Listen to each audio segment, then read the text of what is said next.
Hi mami!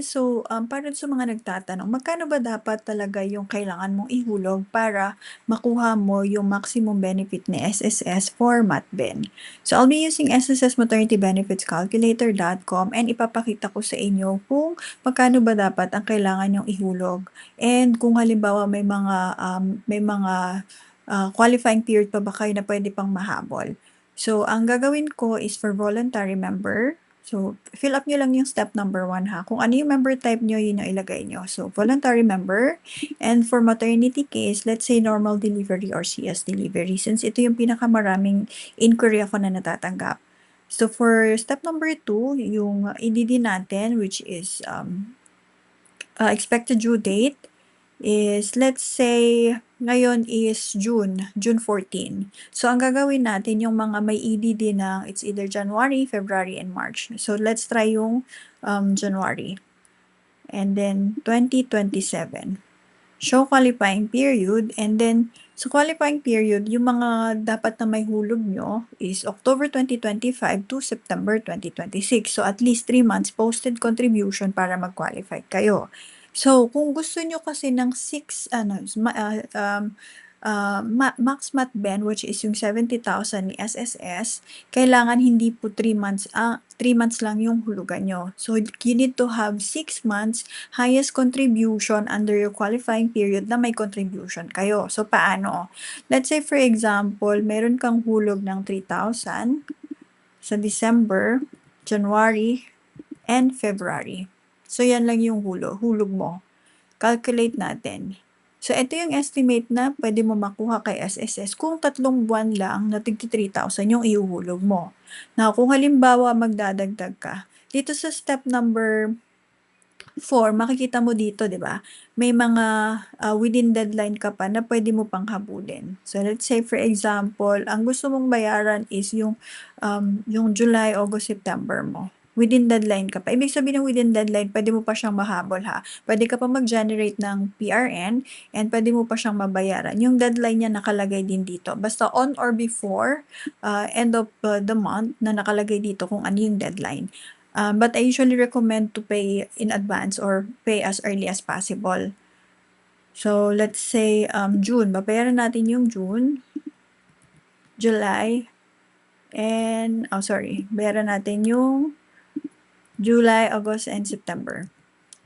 So, calculate natin. Ayan. So, ito yung estimate na pwede nating makuha kay SSS, which is ito yung maximum amount na binibigay nila for SSS MatBen. If employed kayo and mataas yung monthly salary credit nyo, pwede pa itong tumaas and ang tawag doon is salary differential. So, sa employer naman yung magdadagdag or mag-a-add nung benefits kung magkano yung kailangan pang idagdag. So, may another computation based dun sa salary differential. And let's say, mga mamis, gusto nyo ring i-check kung paano yung susunod na gagawin. So, let's say number 5. Follow nyo lang yung mga steps dito ha. This is until steps number 7. So, yung sa step number 5 natin, which is yung Mat 1, kung nakapag-file ka na ba ng Mat 1. So, yung Mat 1 is notification kay SSS, notifying them that you are pregnant.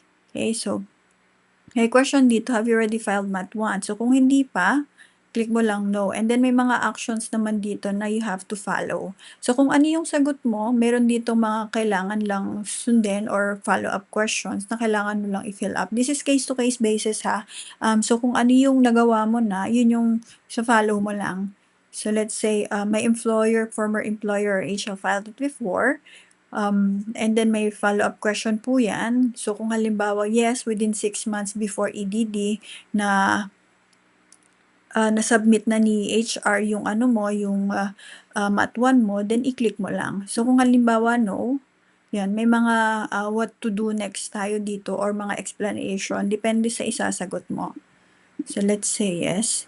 And then, sa step number 6, which is yung DAE mo or yung disbursement account, which is ito kasi yung dito pinapadala ni SSS yung marireceive mo na benefits. Okay? So, sa step number 6, ano to, yung mga Ayan, they already have an approved DAM or disbursement account. So, kung halimbawa meron na, then ilagay mo lang siya. May follow-up question dito kung matches ba yung mga details mo from SSS and yung ini-enroll mo na DAM. So, let's say for example, kung nag-update ka ng let's say status mo from single to married, na-update mo na ba yung SSS mo? So, kung halimbawa may mga mismatch, yan, may mga to do next tayo dito. Kung halimbawa naman okay na, matches lahat, then you proceed to step number 7, which is yung step number 7 is filing ng MAT2. So, yung MAT2, pina-file po siya after manganak. Okay, so, ito yung mga requirements na kailangan mong i-prepare. You can just copy-paste this or copy this or screenshot nyo lang para at least may idea kayo kung ano yung mga kailangan nyo ipasa sa HR nyo.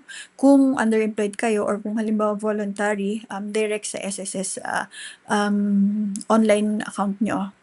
Okay, so dun sa my.sss. So usually online online submission na ng mga nito, kagaya nito SSS MatBen.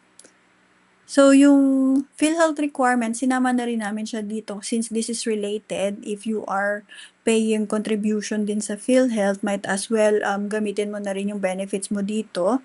So, kung active member ka ni PhilHealth, ito naman yung mga requirements or checklist na kailangan mong i-prepare sa kapag manganganak ka na.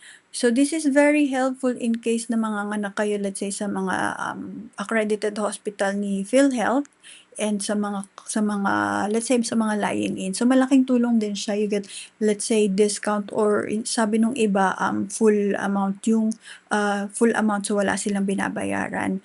So, 'di ba, ma-maximize mo yung PhilHealth and SSS kung mai-prepare mo siya ng mas maaga. So, sa mga gustong magpa-check ng kanilang MatBen or magpa-estimate, comment lang your EDD and your month contribution. And for self-computation, punta lang po kayo kay ssmaternitybbenefitscalculator.com. And make sure din na nakasubscribe po kayo ha and naka-hit yung notification button nyo just in case na meron tayong video, then pwede kayo, manonotify po kayo. And if ever din na you have question, comment down below lang and para masagot natin siya. Just in case na kailangan nyo rin ng extra fund, I have a credit card referral link. Pag clinic nyo to, mapupunta kayo kay Union Bank credit card link. So, wala po tayong commitment dito whether you're approved or not. Pwede kayo mag-fill up and if ever na ma-approve kayo, then it's good.